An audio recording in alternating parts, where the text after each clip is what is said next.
You're listening to Nurses on Fire, the podcast for nurses by nurses aspiring to financial independence. I'm your host, Naseema McElroy of Financially Intentional. Let's spark some flames, y'all. This episode is brought to you by the Slay Your Finances Masterclass.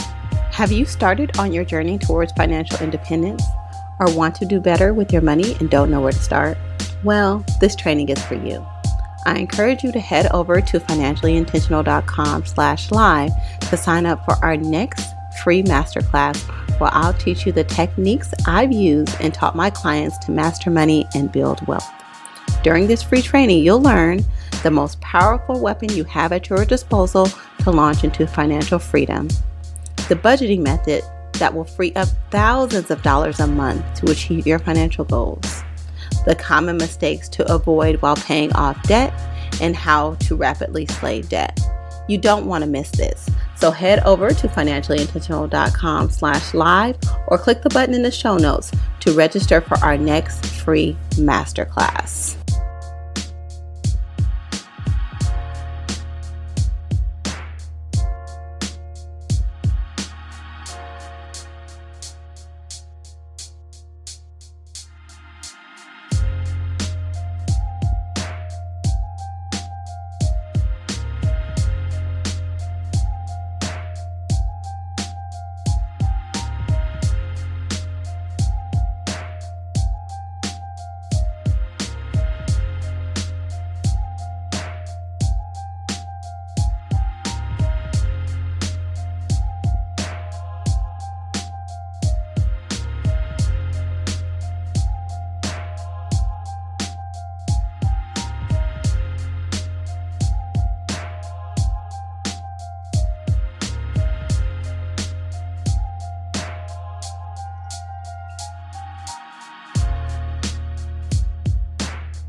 Okay, I have the honor and pleasure of having Travis of the StudentLoanPlanner.com with me. And I'm going to give Travis the opportunity to introduce himself because he is a master wizard at the student loan business. And I just am enamored by how much he knows about student loans. And every time I hear him on a podcast or I read one of his articles, I am floored by the knowledge that he has. So I am so ecstatic to have him on the Nurses on Fire podcast. Welcome, Travis. Yes, thank you so much for having me on, Naseema. And go ahead and give a little bit about your backstory and what you do. Well, my mom was a labor and delivery nurse. Yes. Yeah. And I didn't know that. I knew she was a nurse, but you just rock my world. L&D, she'd bring me up to like I don't know what they call it, but she'd always bring us up to the central kind of area, like the command tower, station. Yeah, like, and she would bring us up there, and we'd have it was me and my two brothers, and she'd always bring us up and say, "Look at my boys, aren't they so grown up, and aren't they so handsome?" And we're like, "Oh, Mom," And all the nurses would just flock to you and give you a whole bunch of juice and crackers, huh? Exactly. And the funny thing is the exact same thing happened when we were 7 and 27. Right, exactly. Well, I do that with my girls too. And my daughter, my 5-year-old, actually thinks she is a nurse because I let her sit down at the nurse's station and she typed on the computer and she said, "Mommy, that was really hard work. So, I'm a nurse now, right?" That's so funny. Yeah, Yes. So my mom actually just retired after, kind of a on and off career about, over a 40-year kind of time frame. And she finally had to give it up when she started, kind of getting clumsy on her feet, rushing between patients and tripping over the cords, that go to the monitors. Exactly. Yeah. And she's like, "I'm too old for this." The women were a lot, did a lot lighter back when I started. And I was like, "Well, that ain't no lie." Yeah. I was like, "Mom, maybe you're just, used to be a little stronger, you get older." Right. Yeah. So, I grew up around nursing. It's, a lot of other nurses in my family, extended family too. It's an extremely important profession and one that, I'm very kind of passionate about helping because my mom kind of makes sure that I help her friends. Like whenever they have, financial trouble, she's like, "Talk to my son." I'm like, "Mom, I'm not a, general financial advisor." She's like, "I know, I don't care. Help them." And, but I actually can help people that have lots and lots of student loan debt who are nurses because that's what we do professionally. So Student Loan Planner is a company that's advised. We're closing in on 600 million of student loan debt that we've made one-on-one plans for, not, that was going into an app or something, but like humans that we physically talk to figure out how they should pay back their debt. So that's the number one thing that we do. We also have various like refinancing cashback bonuses on the site for folks looking to pay back their debt that don't necessarily need that custom plan, that are really confused about forgiveness options. So we've got a little bit of something for everybody. So we've helped about 2,300 clients and, several 100,000 readers that have gotten this stuff for free. And you also got into it because your father-in-law, before you got married to your wife, correct, said that you needed to get a real job. Yeah, I was hoping, Naseema, that you wouldn't embarrass me in front of your thousands of listeners. No, it's okay. But I'll spill the beans anyway. So basically, my father-in-law was like this FIRE thing where you're early retired.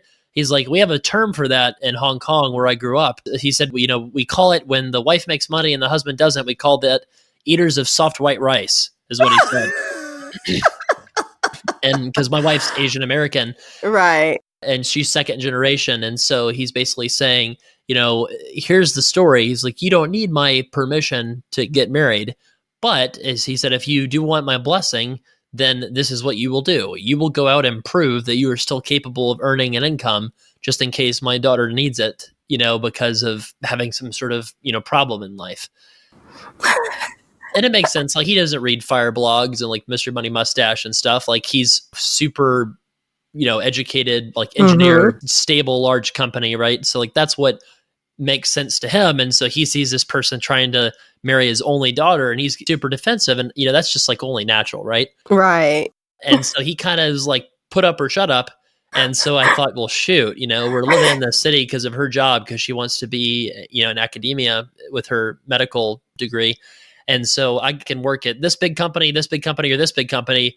None of those which are that interesting to me, but I'm a blogger. I've never really focused on making money because I retired from being a bond trader in my 20s. And not like 100% FI, like throwing money around. No, not that kind of bond trader. The kind of bond trader that makes like a modest amount working for like, mutual fund company like Vanguard. Only the biggest mutual fund company, And you know. they pay their people well, but Yeah. but they make sure not to attract the kind of people that want to make, millions of dollars a year taking huge risky bets. Like that's not the kind of Right. place they are, right? Exactly. That's not the kind of So company they are. Yep. yeah, but I had, a decent amount saved up. And so I decided like, okay, I'm going to try this early retirement thing.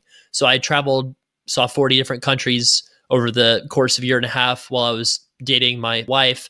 And, she had a lot of student loan debt and she was trying to figure out this public service loan forgiveness thing. She had just been signed up for the income-based program just because that's the only one that she could afford as a resident. Mm-hmm. And she kept doing it in fellowship, but she didn't really know, if she should use it or not. And then we found out after the course of doing a lot of research that she actually did not really qualify that well for it because she had some of these older loans that didn't qualify from before 2010, which you actually had too, Naseema. Mm-hmm. So basically we made that decision, like, do we pay it off or do we go for forgiveness? And for me to feel like I can make that decision adequately, I felt like I had to make a model.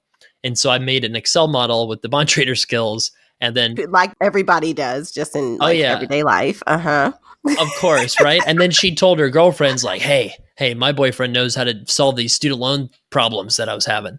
And then they all wanted to talk to me. And she's like, well, like, don't you all think that you should, like pay him to sit down with you for an hour, like a financial person, and come up with a plan? They're like, yeah, sure, let's do that. And I was like, I don't know, I feel like I should just do it. And they're like, no, this is really serious. We need help.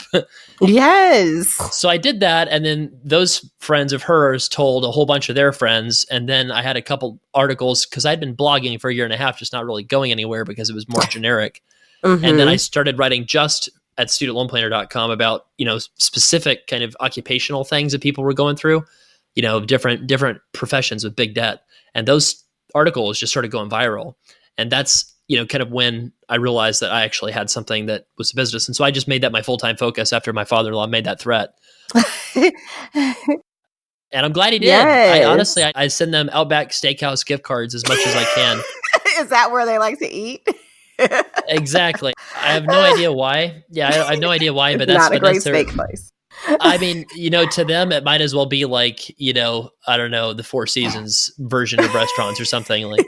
But it's like every time, like I only need to do two things to impress them. Just keep sending them Outback Steakhouse gift cards, and remember their like birthdays and anniversary and stuff. So that is so cool. So I have a question. So in a nutshell, that is how Student Loan Planner was born. I'm interested, like, what path did you guys end up taking as far as paying off her student loans? Well, we didn't end up paying it back. And you just paid it off like me. Yeah. Well, so we had less. Mm-hmm. And so we had, about 124,000 and a little less. Yeah. A little less. I mean, not a ton less, but we also had loans that when we tried to certify with Fed Loan Servicing, they gave us credit on 3 years of payments for half of it. And then the other half, they gave us no credit for. Yeah. So we were struggling to wonder, okay, like, is that worth it? And I ran the numbers and for her situation, like, I knew that this revised pay-as-you-earn program wasn't going to help her. And then I knew that also, like, in terms of income-based repayment, her payments were going to get capped. And there would be an amount left over, but it was only going to be about $20,000 or so based on my calculations. And would that be worth it? Yeah. Precisely. So we just ran the numbers and thought about 7 years to, frankly, even as much as 10 years, but at least 7 years worth of pain and frustration. Is that worth that struggle compared to paying it off really rapidly? And, the difference was pretty small when you compared, a 5-year, variable rate that we could pay back in a year and a half. Mm-hmm. And that's what we ended up doing. So it took you guys a year and a half to pay off $120-something thousand. Yeah, that said, I even wish that we had gone slower with her loans, because there's this NIH loan repayment program for people that are heavily involved in research. Oh. And she actually could have gotten a chunk of that 124,000 paid off with that program, I think, if we had known about that, but I didn't, it was about 4 years ago when I started learning about this stuff for the first time.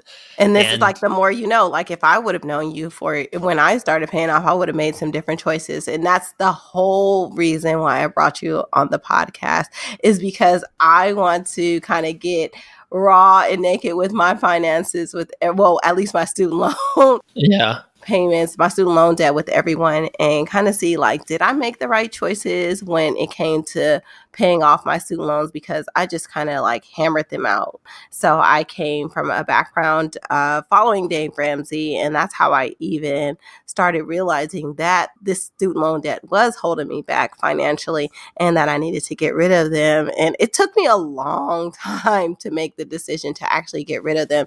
And then when I just finally did, I was just like, I mean, when I finally made that decision, like I was like all hands on deck, like every single penny went to going up to paying off the student loans. And I don't regret it. But oftentimes when I hear you talk to other people on podcasts and I hear you break down different scenarios, I feel like I could have optimized it better. And so I want to look over those numbers with you right now, as painful as it's going to be for me. But I want to kind of explore that with you and see if I could have done a better job in my finances as far as optimizing, because during this time, I was not investing in my retirement accounts and I was just focusing on paying off these loans. Are you scared? I'm really nervous. It's okay. This is not nearly as bad as some of the mistakes that I see. So that's the good news. Okay. Yeah. Whew. Sigh. Yeah. That said, it looks like it's still at least a 5-figure mistake. Oh, Travis, no. Okay, let's dive in.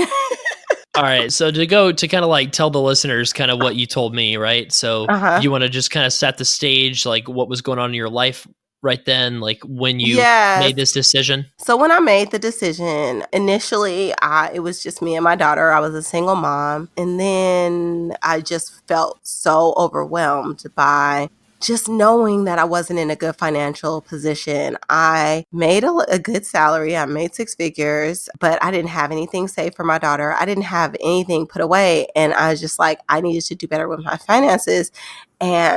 I just knew like the student loan debt, which was like $180, and plus all the interest that I paid, was over $200,000. But I just had this hanging over my head. And so I knew I wanted to do better. And so I just started following Dave Ramsey and realizing that I had to aggressively pay this debt down. And also during that time, I went from, being a single mom to also getting married, then getting divorced in that same year. So it's a little bit of a complicated story. But that whole time, I just felt really dragged by the burden of this debt hanging over my head. And I also had my payments. So were $1,900 a month because they were based off of my income. Like I said, I make 6 figures. So it wasn't like a small payment. It was a very large payment, a very large chunk of change going towards this debt. I was paying $1,900 a month for my payments. And because I was using the Dave Ramsey method, I wasn't investing. And I had the opportunity to participate in both my 403B and I had a 457 at my job, which I could have maximized. Did you have a HSA as well? No HSA. But could you have got one? Or was it just not on the table at all? I don't think it was on the table. No, it's not an option. Really? I was thinking about the different jobs that I've had.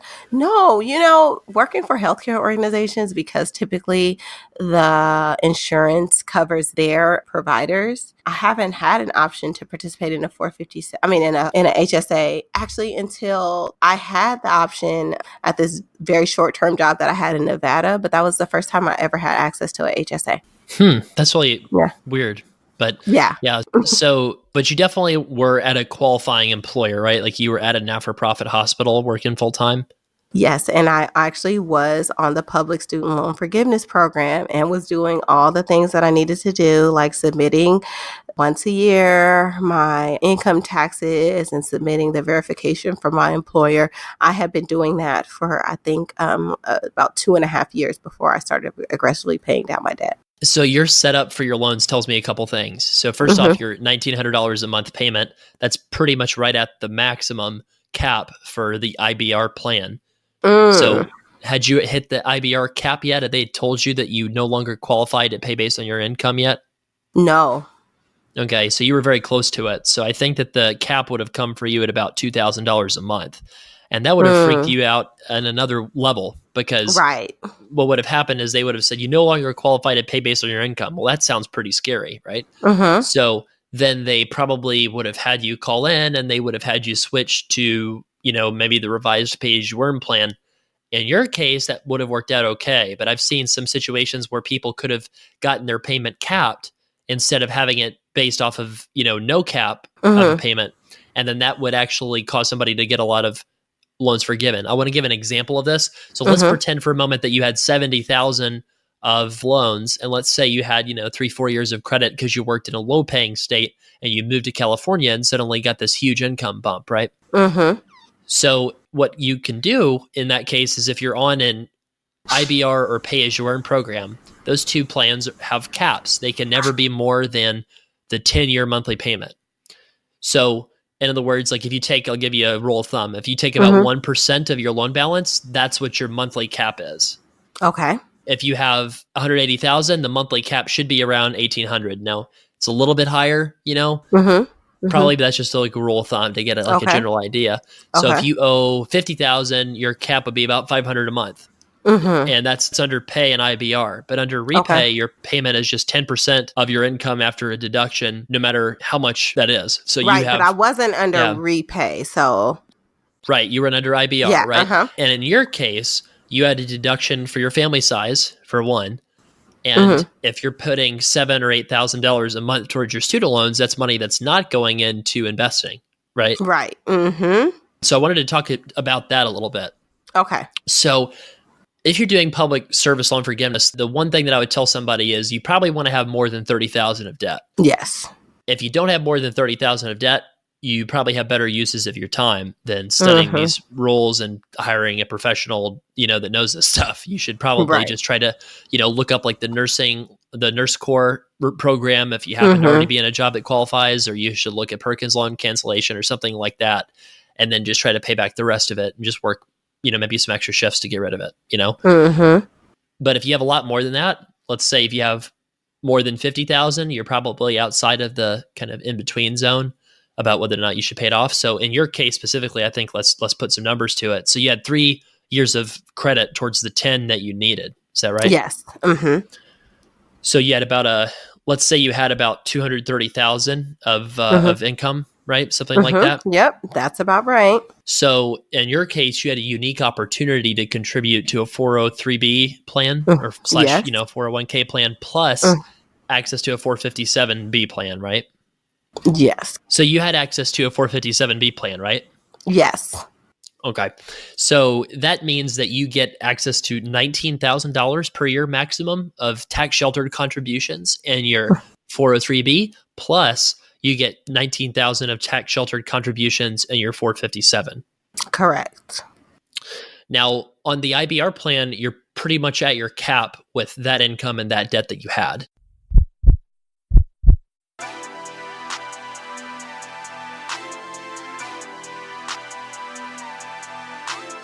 I'm known as a debt slayer because of the $200,000 in student loans I slayed in 2.5 years. I hated those loans, and dealing with the loan servicers, I was head down and focused and wanted to get rid of the debt as soon as possible. Knocking out these loans and seeing a zero loan balance was one of the most liberating feelings I have ever felt. But recently I learned that by not optimizing my student loan payoff strategy, I lost money. I'm talking about big money, y'all. I could have saved $80,000 if I had a customized student loan plan by the team at Student Loan Planner. Please don't make the same mistake as me. If you have student loan debt, especially in the 6 figures, head over to studentloanplanner.com/financially intentional to get your customized student loan plan today.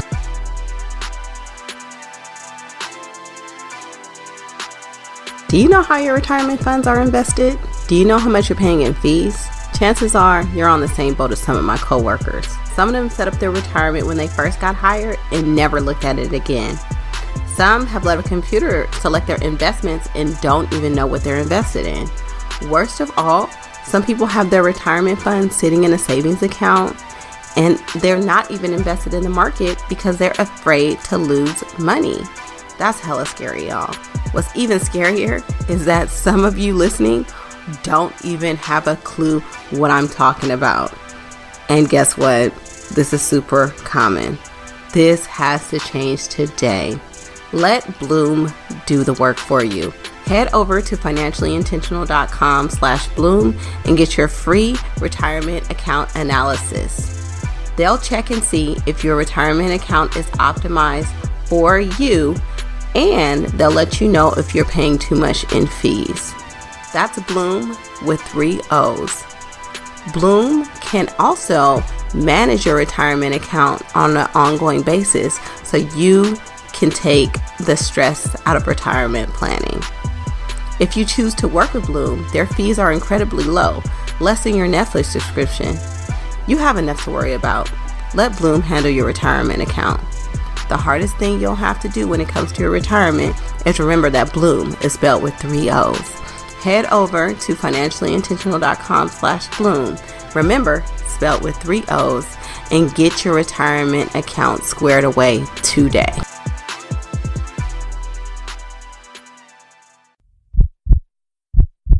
Right. Oh, you know what? One thing I forgot to mention, and this is super duper important, is that when I was going through my divorce, my tax filing status changed. I had to pay $30,000 in income tax because I wasn't tax optimized. So yeah, that was a big hit. And if I would have been investing more wisely as the course that we're going down, I wouldn't have to had paid that. Like I wouldn't have owed that. So yeah, let's keep going. Golly. Yeah.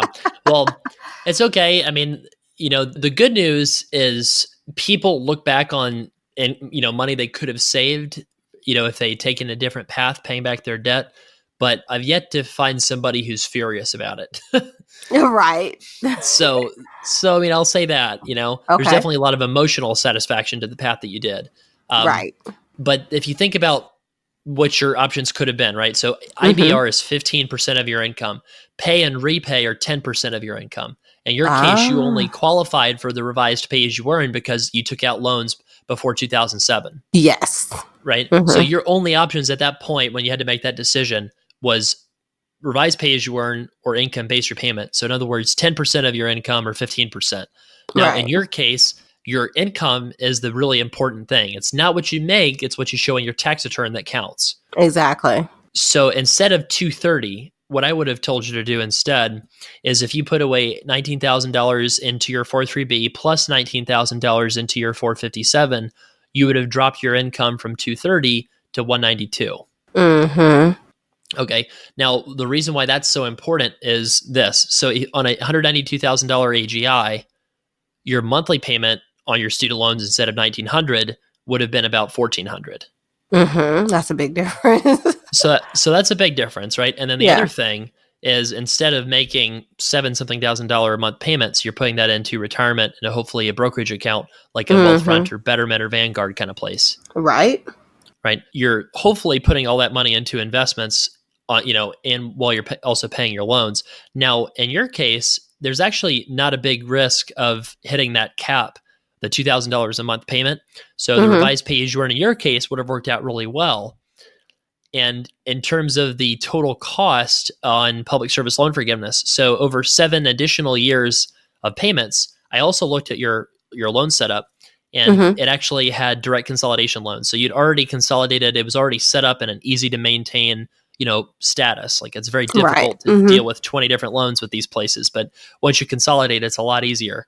So you'd already done that. Wasn't that a requirement for me to? In your case, it was because you had those loans from an earlier era. Nowadays, it's not a requirement, but in my experience, it makes it way easier to handle these loan servicers when you only have 2 loans instead of 20. Okay. So the Dave Ramsey approach would have been like, just keep them as they are, and not consolidate them because because the debt snowball, right? Because then you're able to pay down the smallest ones first, right? So exactly. I'll give you the punchline here. So the total payments over 7 years would have been $128,201. So because some of that would have been, you have a little bit of higher interest, the payments wouldn't have all been going to principal. You actually still would have owed $131,000 at the end of the 7 years that would have been forgiven tax-free.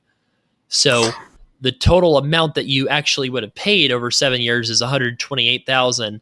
And then with the strategy of paying it back over 2 years, I estimate, probably should have cost you around $187,000 if you just had 180 straight up that you were paying back with the refinancing. Yeah, sounds right. So, and then you paid that over 2 years instead of 7 years. So you have to kind of adjust that for cost in today's dollars. So if I just do like a little math formula to see like what's that worth in today's money, the difference, the PSLF advantage, if you will, would have been about $70,000.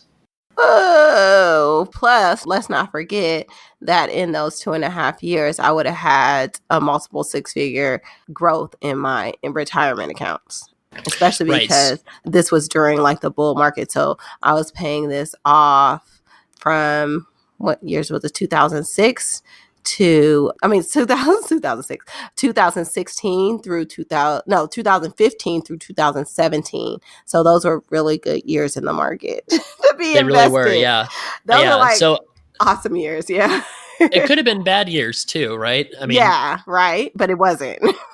Right. But you would have learned a lot about how to invest, and you would have maxed out all these retirement accounts, have like 100K in those. And then we would have. Yeah, even in bad years, though, I still would have owned all those shares of those stocks. And then even in bad years, you just would have bought more shares as long as you didn't abandon the plan. And that's the real concern, is that somebody who's not a nerd, like that's not nerding out, like on, these financial podcasts, like they probably would have made some of those mistakes, And so what's interesting there is that 70,000 of savings, that actually probably would have been more if you were the breadwinner in your family and you're the only one with student loan debt. This is where it gets even more complicated. So let's say, for example, that you were but you maybe like have loans that were pay eligible, right? Right. And let's just pretend like you have a San Francisco nurse who's married to somebody that, doesn't make a very high income. But that was me. That was me during that time. Yeah. Well, so say you were pay eligible. So if your spouse doesn't have any student loan debt, you can do this on IBR too. It's just not as effective. But with the pay plan, you can file separately for taxes. And in California is a community property state. So in California, you have to equally distribute income on tax returns if you file separately. So if you're making $230 and your spouse is making $70, just to make the math really easy, so the combined income is $300. If you file jointly, you pay on $300, but if you file separately in California and you're doing the pay plan, then you only pay on $150 instead of $230. Wow. Okay, that just blew my mind, because I've heard you talk about people filing separately, but I didn't know the math behind it. So the income is distributed separately when you do equally, but separately. I did not know that. Only in 9 states. So you can blame, and this gets weirder, Naseema, you can blame the Mexican-American War in the 1840s. Because, what? Yeah. I'm not making this up, because like these 9 states just basically had like, Spanish law. And then we took it over. We're like, oh, all these, law books and all these, marriages at the courthouse are all in Spanish law. So we're just going to keep it, And this so is crazy. Yeah, I know. And somehow, that affects student loan rolls in 2019, right? Like a butterfly flaps its wings, Right. But we kind of noticed this because the student loan servicers will go off of your tax returns and pay an income-based repayment. Those 2 plans, they allow you to exclude your spouse's income. Those are 2 older plans, and the revised PH1 is a newer plan. Okay. That newer plan requires you to include your spouse. So you've got these older plans that let you exclude your spouse, and the new one that forces you to include your spouse. And there are just these, really interesting loopholes that you can utilize to save money. So so you're saying that if I would have included my husband and we would have filed separately, which I think 1 year we did filing jointly, but if I would have did it filing separately, and I think you're kind of right on when our household income was about $300,000. So then my adjusted gross income would have been $150. Yeah, and so your payment would have been more like $1,000 a month instead of $1,500. Yeah. Pain, right? Oh my God, I'm cringing, but it's okay. But here's what's interesting. So I've been thinking a lot about this, about, kind of famous financial personalities. So, when you're giving kind of one size fits all advice to people, you're not going one-on-one and talking to them and finding out about their unique situation. Like you kind of have to have a brand that you're known for. Right. If you don't have a brand, then you're not going to be an expert to millions of people. Right. So, if Susie Orman said, "Hey, it's okay to live on $40,000 a year," like people's brains would explode. Right. Right. Exactly. And then, if Dave Ramsey said it's okay to carry some debt if it's rational from an ROI perspective, like again, people's brains would explode because it's almost like you talk about those rules like a religion. Yep. And I think that religion is best reserved for faith, not finances. Hallelujah. Say it again. So, just because you got to go based off what the math says. Right. And, but the problem is I will acknowledge that we are creatures of emotion. The debt-free stuff where people scream like I'm free, that kind of stuff just creates these visceral emotions in you, relieves anxiety and just accomplishment. It makes you feel so good, right? But as my Methodist pastor said, not everything that feels good is good for you eternally. That is true. But like in all seriousness, like the one thing that's genius about the anti-debt kind of crusades is very, very few people would have taken that extra $3,000 or $4,000 or $5,000, $6,000, even $6,000 a month and put it into investments. We kind of need a community of people that's helping kind of make that as easy as possible for people to understand. And that's why I'm so excited that you're doing this podcast, because, when people don't have that money going to debt, it gets spent. That's just kind of the truth. Or it just, best case scenario, it just ends up in a bank account. Earning 2% interest if you're lucky. Right. And that's not what typically happens. What typically happens is it goes to Target. Right. Exactly. Yeah. I mean, those luxury bath towels are not going to buy themselves. I mean, come on, But so every time I go to Target with my wife, I want to buy their stock, Right. But what's interesting is if you run the math, if you look at it from a math perspective and you ask the question, like, when can you hit financial independence with huge student loans? So what's interesting is you paying off all of your debt compared to doing a refinance actually probably only sets you back on your financial independence journey by at most about a year. Oh, okay. That's good news. Thanks, Travis. Yes. So in fact, if you want to kind of look at having a very high savings rate, if you just kind of look at that scenario, it actually maybe only sets you back about 6 months. Oh, wow. Because what happened is that after I was used to paying like $6,000 and $7,000 payments to my student loans, I just started putting $6,000 and $7,000 into brokerage accounts and 529s for my daughter. So, that's how that transitioned. But I would have never gotten used to that if, I wasn't paying back my student loans at that rate. So that's a little bit of good news, a little bit of light it is. at the end of the tunnel. Yeah. Let's say that you can live on $80,000 a year, just hypothetically, right? So if you had like a typical life of somebody paying back their student loans, you would have paid maybe, your 10% to your loans and, maybe 5% to retirement, right? So assuming you managed it really well, you would have had to work for 27 years to get to the point where work would be optional. So I put the numbers into my calculator that I use just to see, what that number would be, right? So about almost 30 years, right? So what's so fascinating is if you jack that number up to what you're doing and put it like this 15% savings rate, your number of years that you would have to work is actually cut down to 13. Yes. Yes. And even in my calculations, like if I was to do like a lean fire kind of situation where I was just covering like my basic expenses, I had calculated, but my calculations probably aren't as great as yours, but I had calculated like about 3 years of just like chugging. And I was actually going to put more money into it, but just like throwing, not at 15%, it was more at 50% of my income. Yeah, I had calculated like 3 years and I could like live pretty comfortably. Yeah. I totally agree with that, especially if you would be willing to leave San Francisco. Yeah, and which I did. I was in Nevada for a little while. I just moved back. I mean, yeah. So I think that's really, it's really interesting to think about it that way. So what I tell people is if you make a huge mistake with your student loans, I don't want to say it's unavoidable, because I like to think that anybody that talks to us avoids it. But Right. I mean, in all seriousness, like say you make those bad mistakes, what I've found is that your savings rate is anywhere from 5 to 10 times as impactful as getting the right loan strategy for your payback for your loans. Exactly. Savings rate is super important. But I think that this is like a good transition to talk about your services and what you can do, particularly for nurses, as far as helping them with their student loans. Sure. So for most nurses, I'm hoping that they will have less than 200,000 of debt. Well, most nurses I know have about the same. Some have like 300,000. I'm experiencing Sure. actually. Yeah. Yeah. Yeah, you might be like a nurse practitioner, like a certified nurse midwife, like and have, even more than that, like the 200. I mean, we've seen people, I think, in the 350 kind of range with like advanced specializations and various things.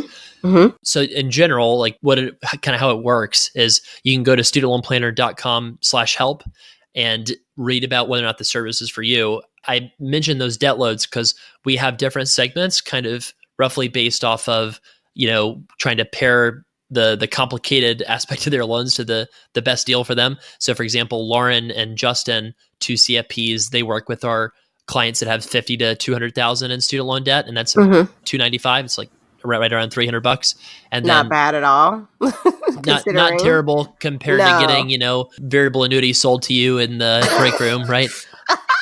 And oh my God, and that's how it goes down. How did you know that, Travis? It does. I've been hanging out with my mom a lot at the nurse lounge, Yep. Remember? Yes. But is there free pizza? The free pizza is the most expensive slice of pizza you've ever eaten. You don't even realize like those student loans. Yep. So then the other kind of higher debt segment, the 200 to 400K, that they'd work with Rob. So Rob's a CFA and a CFP, and his is about 450 approximately. Okay. And so that's, again, it's like a one-time fee, covers email follow-up questions if you have any, to make sure the plan is implemented successfully. And then if you have more than 400K, those folks these days work with me. I try to do a little bit less client work since I'm running the business, but I'm super proud of you for stepping away. And well, I love it, right? I know. The simple truth is, like, I was thinking about it the other day, like I could just do consults just myself at a really high price and have a good life. But what's going to happen if I do that is there's going to be a nurse out there with 120,000 of loans that would pay $295 but not $595, and she's not going to get a plan. And when she doesn't get a plan, she's going to pay $40,000 more than she should. Right. And I think that enough people will get the plans of the $295 versus the $595 that will have a bigger impact. So at this kind of phase of my life, my main goal in life is having a big impact.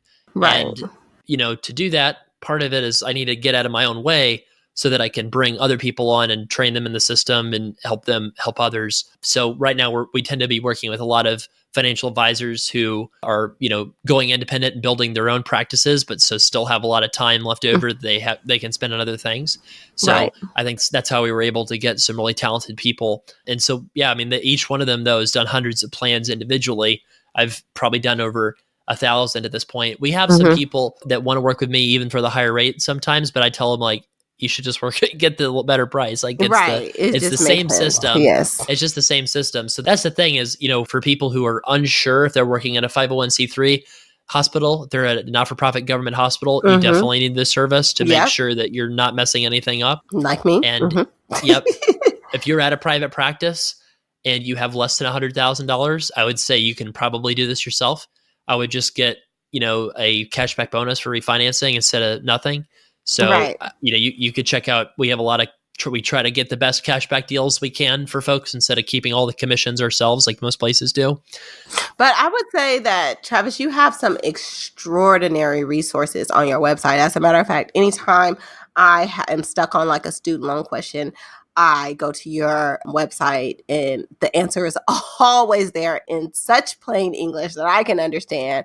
And it's just fantastic information. My biggest regret is that you weren't around or I didn't know about you in 2015 when I was paying off my student loans, because I would have just thrown you $300 easily to fix my loans. So you guys, that me not having that information was at the best like a $70,000 mistake, but it ultimately was a multiple six-figure mistake because a lot of money could have gone into my investments had I known better. Can I say that it would have been an $80,000 mistake if you had access to an HSA? Yes. But Yes. not to rub it in, but just so people understand, right? Like, yes, you would think that 200,000 in the Bay Area, like, that sounds like so much money, It is but that's nothing. really middle class in the Bay Area, like as privileged as that is to say, right? right.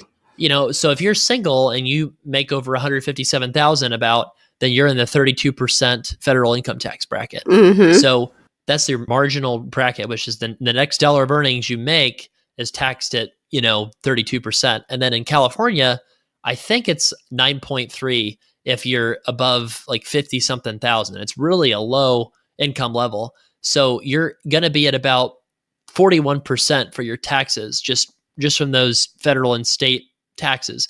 And then on top of that, you have a student loan tax of 10% on your income that you're paying under repay, right? Mm-hmm. So every dollar that you put into pre-tax retirement accounts would actually have saved you 51% on taxes. Right. I'm dying here. Yeah. I know. But I wanted to spell it out that way just so like that people can think about that because, unfortunately, you can't go back in time and fill up your old retirement space that you didn't use. Right. So, but yeah, I think the good news is the fact that if you think about the pros and the cons, like the fact that you got into Dave Ramsey's show and, got motivated to have a high savings rate, like the secret sauce and the reason why he totally changed your life for the better was because he convinced you that having a high savings rate was possible and desirable. Right. Mm-hmm. And that's the number one battle, honestly. Right. So I don't want people to hesitate if they have student loans over $30,000, especially as being a nurse, and we have the income potential that is basically limitless. We need to reach out to the student loan planner, to Travis and his team, to make sure that we're optimizing our student loan repayments. So Travis, any closing words or thoughts that you have for our community? I would just say to don't beat yourself up about your debt. Your debt is really kind of a minor problem compared to if you can learn how to budget, if you can make the right decisions with knowing how to put money away into retirement. I tell people start with 10% in retirement, $100 a month into non-retirement brokerage accounts. That's excellent advice. Do those two things. And the reason for that is imagine you're listening to your favorite song on the radio, right? Mm-hmm. And it comes on, or, maybe Spotify. This is a terrible analogy. I don't know. But, pretend it's on your car radio because you're driving like a 2007 Honda Civic or something like we did back in the day. So you're reaching for the dial, but you don't know where the dial is to turn up the volume on your favorite song, right? Mm-hmm. And that jam that you're feeling when the volume's at max is what you're going to feel when you're financially independent. Yes. But if you don't know where the dial is and how to turn it, then you're never going to be able to get to that point where you're jamming out. Love it. Love it. So that's the thing about that's why this stuff is important. Like 401, what? Like, I don't want to hear about that stuff. Mm-hmm. Like, it's boring, right? Mm-hmm. But the reason why it matters is that's the dial. Like, if it was something else, I'd tell you to find that something else. But that dial, that savings rate, knowing where to put the investments, like paying attention to this stuff, that's the dial that turns up the volume and gives you that point where you're jamming out to your financial life. And the sooner you find out where that dial is and how to turn it, the sooner you're going to hit that point where you're jamming out in life. I love it. I love that analogy, Travis. Yeah. And I try to come up with some, so. As painful as all this was, I really feel like it's powerful because with this information, I can share so much. And even if I hadn't made those mistakes, where would Financially Intentional be? Mm-hmm. I wouldn't have this podcast to share, so even though I've made a lot of mistakes, those mistakes I share with you guys so you don't have to make those mistakes. And so you can do better financially overall because financial independence is what you deserve. You deserve it for yourself and you deserve it for your family. And so I just want you to know that it's possible And this is just another mechanism to get there. So Travis, thank you so much for sharing with us. Thank you for breaking me all the way down, but also bringing me back up. Yeah, absolutely. And I definitely appreciate just any moment of time that you have to spend with us, because, you know, time is everything and you're just rocking it out here. And I'm a big fan. So I'm super honored to have you on the Nurses on Fire podcast. Thank you so much, y'all. It's like help at studentloanplanner.com. You know, we'll help you out. And then, like Naseema said, just go to our blog and just type in nurses and just get all the free stuff if you just can't afford that right now.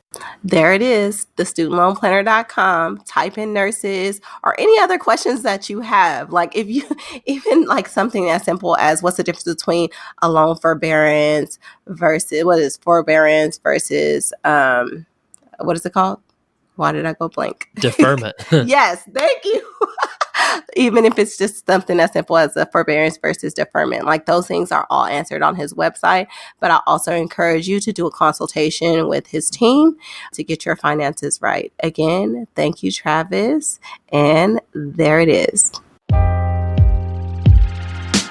You've been listening to Nurses on Fire. If you want to learn more about me or my guests, check out our show notes page. If you found value, please support our show by supporting our sponsors and affiliate, also listed in the show notes. If you like what you're hearing, we'd love for you to give us a 5-star rating and subscribe on Apple, Spotify, Google, or whatever podcast app you're using to stream this show.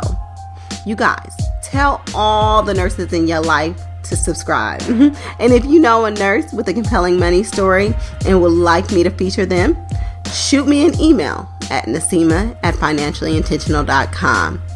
All right, y'all. Much love and keep them fires blazing.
Thank you for listening to my mommy's podcast.